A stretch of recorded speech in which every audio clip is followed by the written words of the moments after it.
I'm Damian Lillard, and this is the Kevin Burke Project.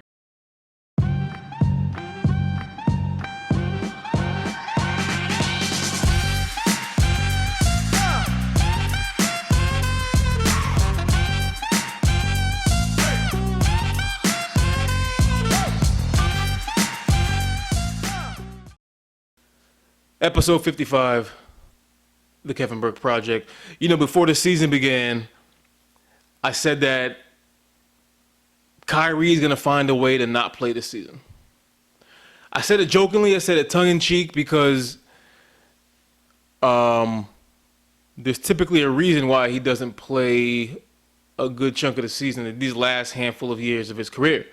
I said that jokingly coming into the season, but then, you know, obviously something happened that meant that he found a way not to play. And then, you know, and I'm kind of torn. I'm kind of torn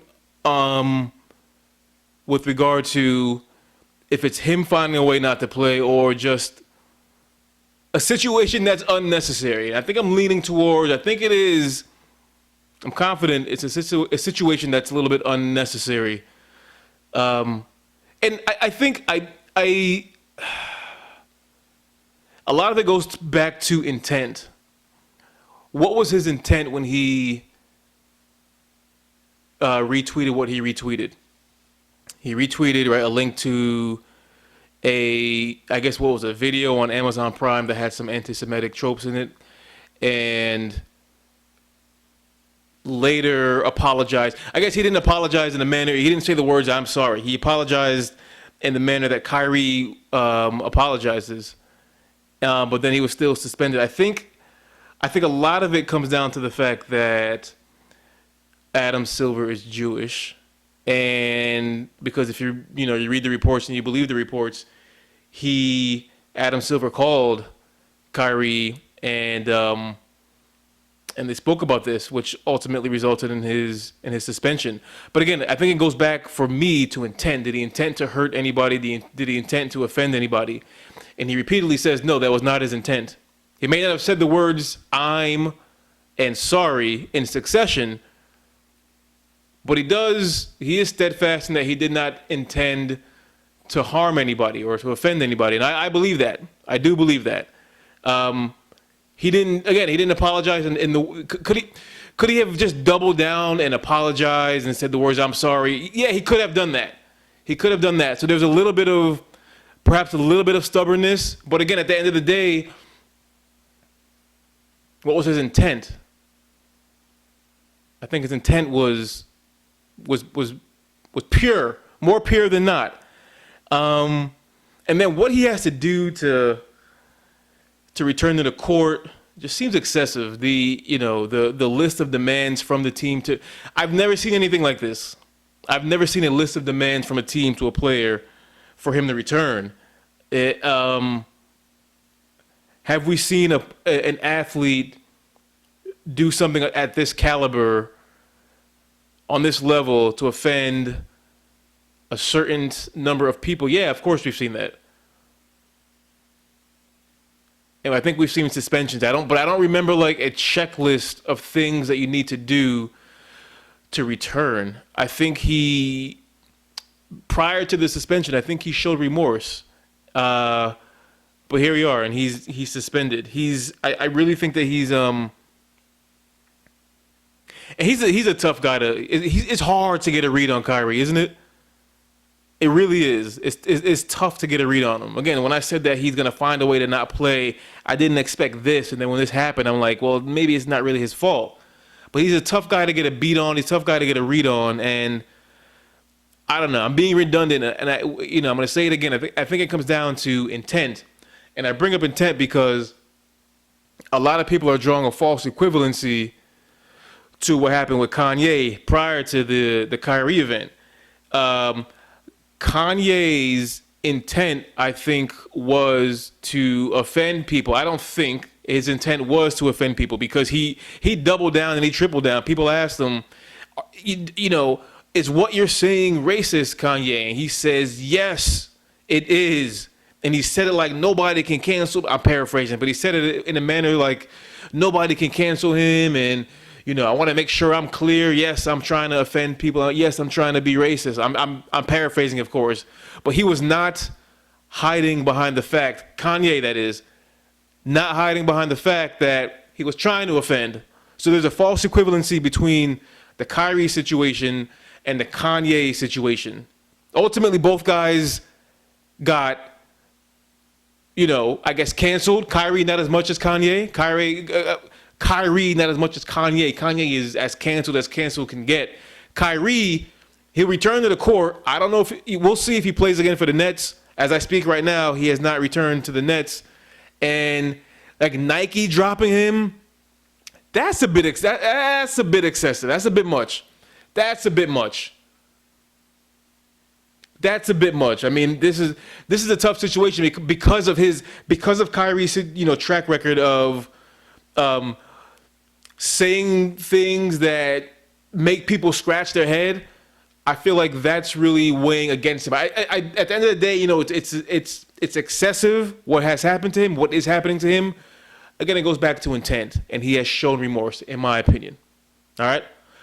But in keeping with the Nets, throughout all of this, Steve Nash gets fired, or they mutually decide, the Nets and Steve Nash, they mutually decide to part ways. For one, I don't know how he got the job in the first place. I don't know how he got that job in the first place. So him leaving, I think, is good, maybe a little bit overdue.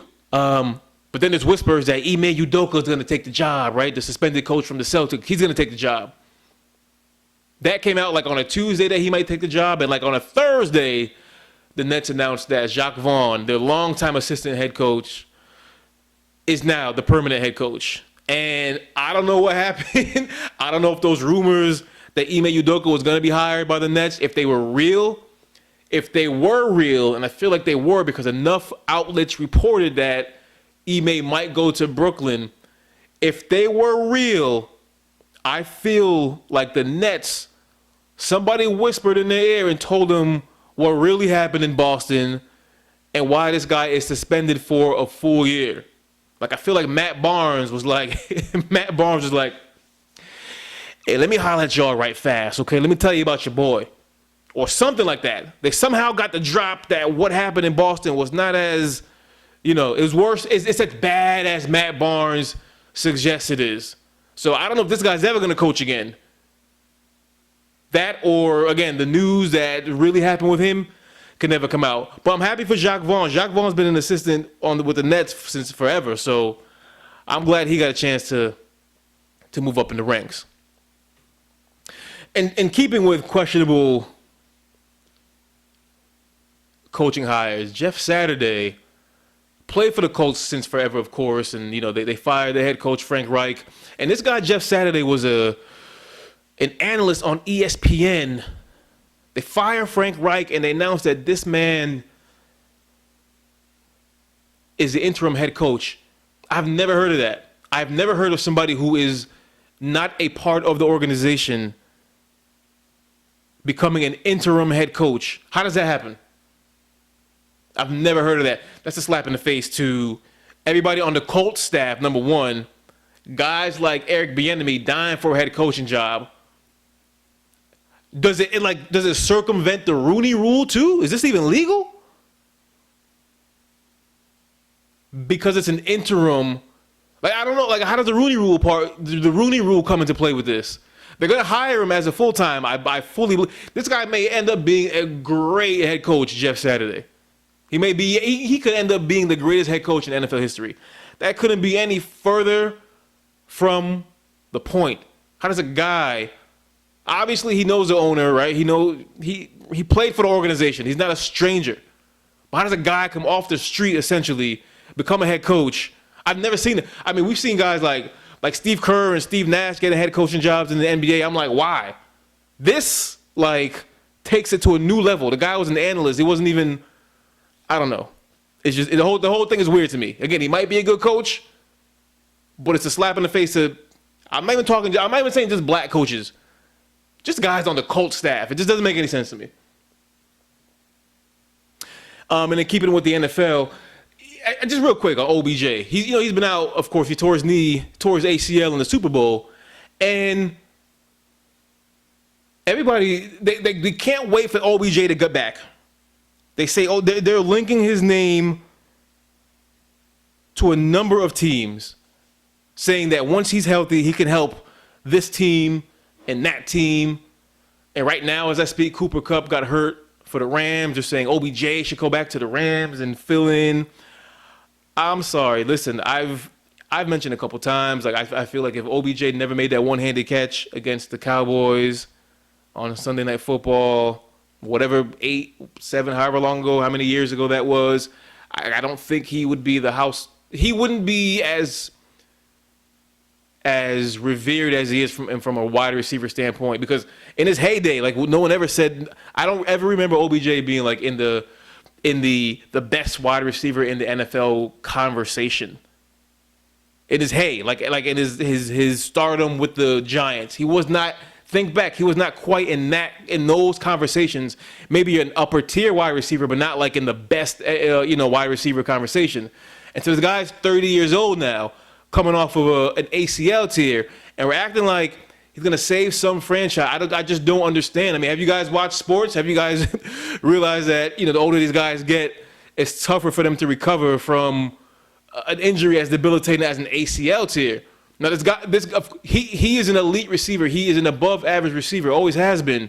But I don't know. He's older now. He's just older. I don't agree that he's gonna come in and just save a franchise at this stage of his career, coming off of that type of injury. Yeah, he'll move the chains. He'll get some touchdowns. He'll get some highlights. But I don't know. Maybe it's just me, and I could be proven wrong. All right. Lastly, this guy right here. This man right here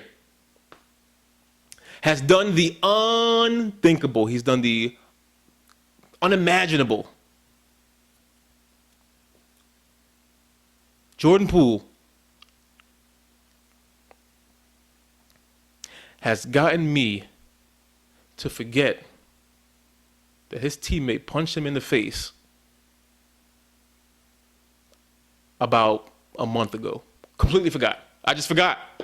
I said at that time, there's no way he can go back on the same team that Draymond is on. There's no way every time he sees Draymond, it's going to have blood in his eyes and it's going to be on sight, as the kids say. And, it's over. That little dynasty is, I couldn't have been any more wrong. This guy has come in like a true professional from day one, acting like nothing happened. Yeah, he's tired. He's not being asked about it anymore because now it's more than a month since it happened. But at the time, you could tell he was tired of being asked about it. Of course, wouldn't you? I'd be tired of being asked about it as well. But he's high-fiving Draymond in some of those games I'm watching. I'm like, wow. Wow.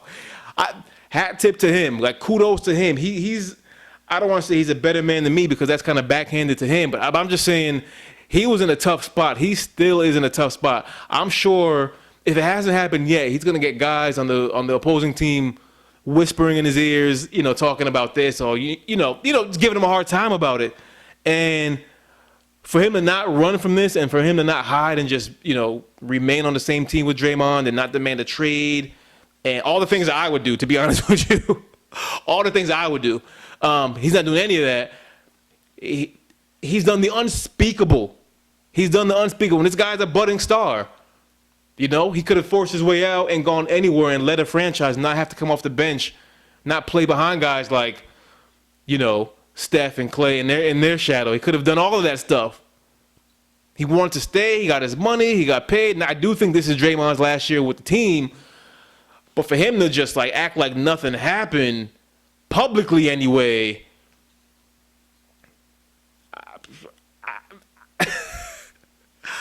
I'm at a loss for words.